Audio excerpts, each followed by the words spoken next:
Burkina Faso, 5 janvier 2024. Les nouvelles sont très bonnes pour le pays de l'homme intègre. Le président de la transition du Burkina Faso, le capitaine Ibrahim K, a une fois de plus montré qu'il est digne d'être le président de la transition au Burkina Faso. Lors de son discours à la nation et au monde, le capitaine Ibrahim Traoré, le président de la transition burkinabé, avait promis de libérer le Burkina Faso en cette année 2024, et déjà ces paroles portent des fruits significatifs. Aujourd'hui au Burkina Faso, il y a eu une importante capture de terroristes. Amis, les détails dans cette vidéo. Bonsoir et bienvenue à tous. Aujourd'hui, mes chers amis, nous sommes au Burkina Faso pour vous informer de cette importante capture qui a eu lieu ce vendredi 5 janvier 2024, dans le pays de l'homme intègre.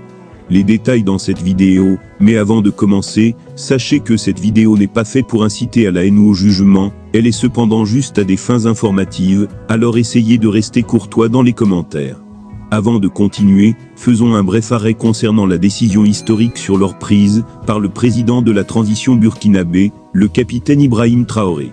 Le Burkina Faso est l'un des pays d'Afrique de l'Ouest, avec une grande capacité de production d'or. Le pays a produit 58 tonnes en 2023, et cette tendance ne devrait pas changer en 2024. Cependant, le Burkina Faso ne peut pas raffiner son or, il est exporté en Suisse pour être poli. Cette situation n'est pas bénéfique pour le pays de l'homme intègre.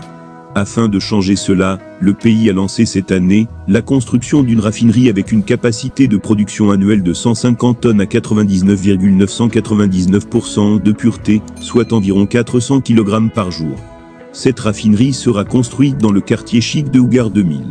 Selon le nouveau dirigeant du pays, le capitaine Ibrahim Traoré, le Burkina Faso ne raffinera plus l'or qu'il produit dans un autre pays. Pour le président de la transition, c'est une question majeure de souveraineté. Cette nouvelle unité abritera la Société nationale des substances précieuses, qui vise à promouvoir les productions minières, dans l'environnement de la production d'or au Burkina Faso. Pendant longtemps, on nous a dit que nous n'étions pas un pays producteur d'or, mais depuis un certain temps, l'or est devenu le premier produit d'exportation. Nous n'avons pas de contrôle sur l'or, que ce soit en recherche, production ou raffinage. Aujourd'hui, nous avons décidé de mettre en place une chaîne complète. Il ne s'agira plus pour nous de sortir notre or pour le raffiner, nous le raffinerons sur place. Nous connaissons la teneur réelle de l'or brut, a souligné le capitaine Ibrahim Traoré. La raffinerie produira ses premiers lingots d'or à la fin de l'année 2024. Cette unité créera des emplois directs et plus de 5000 emplois indirects. Donc, amis, comme je l'ai mentionné plus tôt, il y a eu une très grande capture de terroristes au Burkina Faso. Sachez que grâce au GR désormais fabriqué par les Burkinabés, le capitaine Ibrahim Traoré contrôle l'ensemble du territoire du Burkina Faso, peu importe où il se trouve.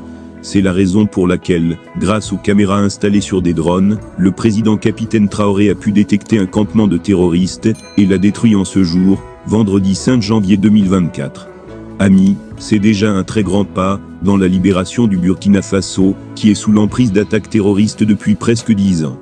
Donc, mes chers amis, ayant dit cela, abonnez-vous à la chaîne, partagez la vidéo, et nous nous retrouverons plus tard pour une nouvelle vidéo. Au revoir.